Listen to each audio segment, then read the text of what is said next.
I'm Uncle Mark. I'm just going to be changing this armrest on our Grand Caravan. This is a 2010. I think this is at least, they all go together the same way, I believe.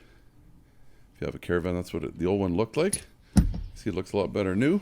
Well, it's not new. I picked one up, picked it up used at, one of the for sale sites on the interweb. So I got the new one here. This literally will take like a couple minutes. Easily done. Just a couple special tools. Now, it's not your normal socket. It's a torque bit. It's a T45. Put a link in the description below if you want to pick one up on Amazon. You can either get these in these socket kind of things, or you can get them in like a little jackknife kind of set where there's a whole bunch of little tools in there that are all torques. Pop this off with a flat screwdriver.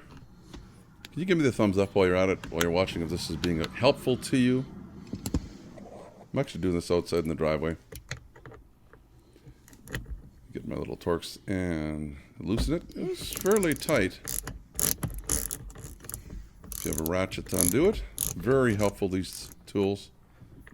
I'll put a Grand Caravan repair playlist at the end of this video if you're interested, plus a link to some more videos. It should just come off. You see the mechanism here and how the armrest sits on there. It's a pretty simple system, really.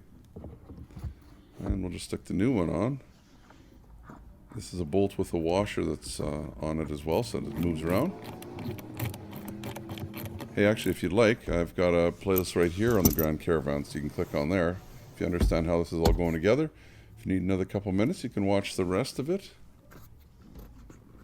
And it'll be done. Planning on selling this van, so that's fixing up all the little things that drove us crazy. Should have fixed this a long time ago. Make sure it moves up and down freely.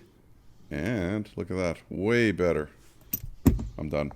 Please subscribe, and you'll get all the notifications. It's easy. The little dog will show you how. Ring the bell. Ring the bell.